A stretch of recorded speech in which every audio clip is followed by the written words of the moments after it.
Hello नमस्कार साथियों। स्वागत है आपका आपके अपने चैनल माई स्टेनो वॉरियर्स में। शुरू करते हैं रामधारी खंड 2 प्रतिलेखन 100 शब्द प्रति मिनट।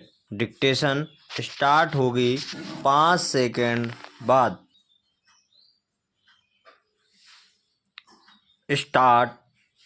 महोदय, हमारे देश में राजनैतिक विचारों में जितनी भिन्नता है उसके मद्देनज़र यह एक असाधारण बात है, जबकि इनमें से ज़्यादातर लोग यही ठाने रहते हैं कि चाहे जो हो और जो भी मुद्दा हो उन्हें विरोध करना है।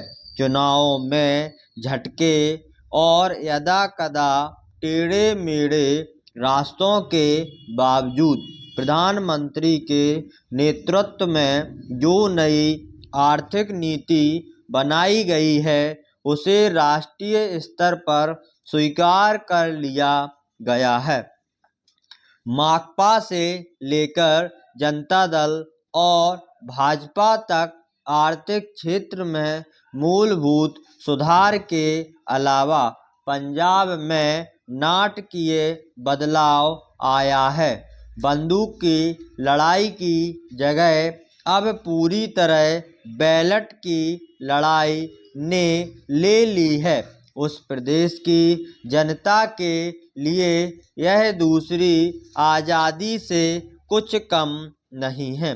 असम और उत्तर पूर्व के कई हिस्सों में भी ऐसे बदलाव आए हैं, हालांकि वे पंजाब जैसे नहीं हैं। ऐसा समझना कि आतंकवाद का खतरा टल गया है बेशक गलत होगा, पर जो सफलताएं हमने पाई हैं उन्हें स्वीकार न करना कम गलत नहीं होगा। पंचायत और स्थानीय निकायों के चुनाव कराने को भी साधारण काम नहीं समझा जाना चाहिए। इस कदम से महात्मा गांधी के सपने और दिवंगत राजीव गांधी की लोकतंत्र के लिए प्रतिबद्धता फलीभूत हुई है। यह संविधान की अपेक्षाओं के अनुरूप लोकतांत्रिक क्रांति को आगे बढ़ाने का प्रतीक है। इससे हमारे राष्ट्र का लोकतांत्रिक आधार मजबूत हुआ है। हिंदुत्व के घटते उन्माद का ध्यान रखना भी उतना ही महत्वपूर्ण है। भाजपा और शिवसेना को चुनावी सफलता भले ही मिल गई हो, पर राष्ट्रीय स्वयं सेवक संघ का नेतृत्व भी मानता है कि उसका मुख्य कारण कुछ राज्यों में भ्रष्टाचार, बढ़ती कीमतों, बेरोजगारी आदि जैसी सामान्य समस्याओं से निपटने में कांग्रेस सरकार की नाकामी थी, न कि सांप्रदायिक भावनाएं। हिंदू सांप्रदायिकतावाद में स्पष्ट कमी आना बहुत बड़ी राष्ट्रीय उपलब्धि है। इन सबसे महत्वपूर्ण है सार्वभौमिक मामलों में भारतीय व्यक्तित्व का फिर से उभरना। इसके आयाम हमारे विदेश संबंधों में आर्थिक अंश की वृद्धि से कहीं अधिक है।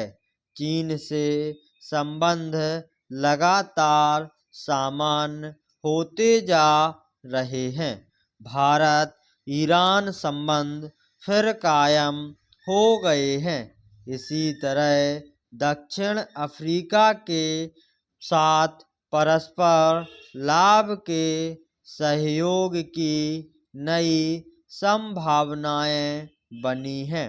अमेरिका और अन्य विकसित पूंजीवाद देशों से सहयोग बढ़ाने की दिशा में समुचित ध्यान दिए जाने के बावजूद किसी भी मसले पर हम नहीं झुके हैं। समर्पण की बात तो दूर है, इसमें आर्थिक संबंधों के महत्वपूर्ण स्वरूपों के अलावा रक्षा का क्षेत्र भी शामिल है। इसका सबसे ताज़ा उदाहरण है परमाणु अप्रसार संधि के मामले में हमारा अपनी नीति पर कायम रहना, जबकि इसके लिए हम पर कई दिशाओं से भारी दबाव डाला गया। गुटनिरपेक्ष आंदोलन की नई नीति देने के प्रयास भी चल रहे हैं। इन सब उपलब्धियों को मिलाकर एक बात यह है कि प्रधानमंत्री ने सबसे बड़ा काम यह किया कि हमारे देश में शासन पुनः स्थापित कर दिया और लोकतंत्र को सुदृढ़ बनाया। स्टॉप।